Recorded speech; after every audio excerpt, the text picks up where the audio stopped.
Christmas has always been about more than gifts, lights, or fancy dinners. To me, it's about the kindness we show when someone needs it most. Because sometimes, one small act of compassion can change a life. Let me tell you a story about a man named Joe, a little girl named Lily, and a Christmas they would never forget.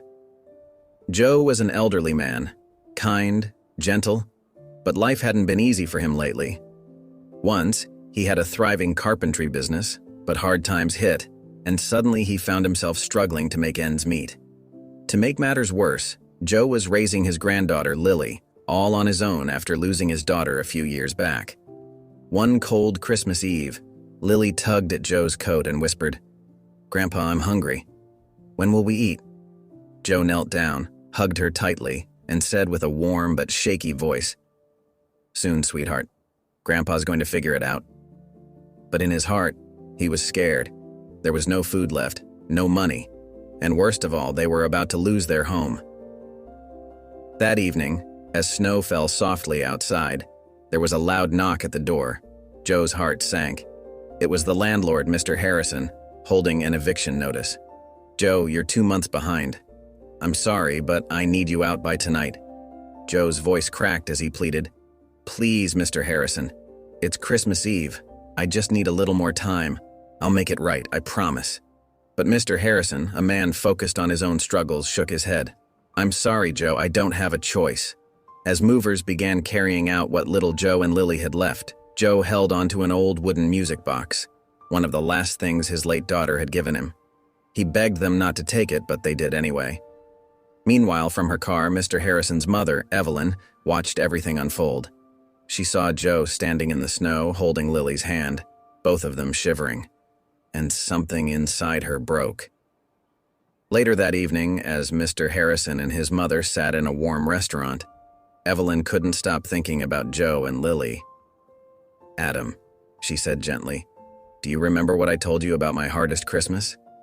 Adam paused. "Not really, Mom."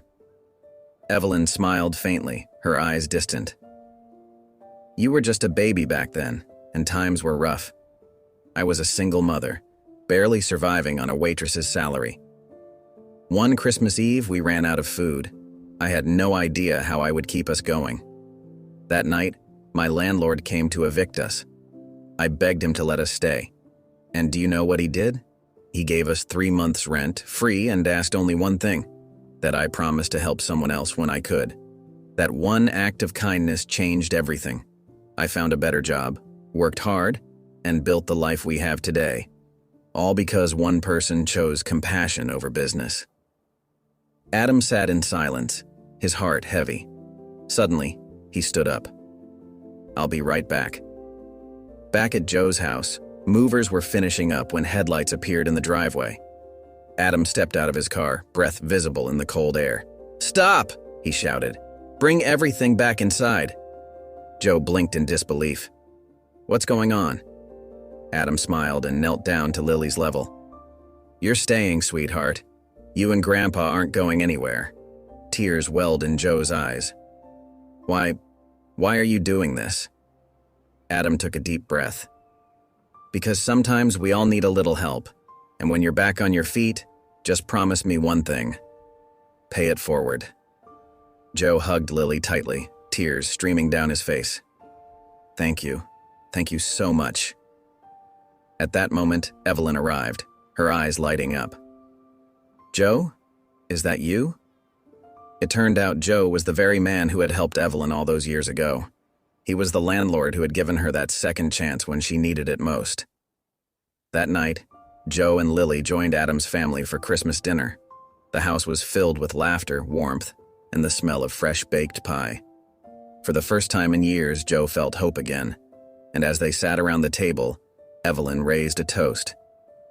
To kindness, second chances, and remembering that sometimes the smallest act of compassion can make the biggest difference. Lily smiled up at her grandpa.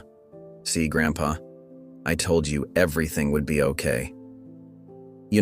Life has a funny way of bringing people together. One act of kindness decades ago found its way back, just when it was needed most. This Christmas, let's remember that times are hard for everyone, and even the smallest gesture, whether it's a warm meal, a kind word, or just being there for someone, can change everything. After all, the true spirit of Christmas isn't about what we receive, it's about what we give. So tell me, when was the last time you paid it forward?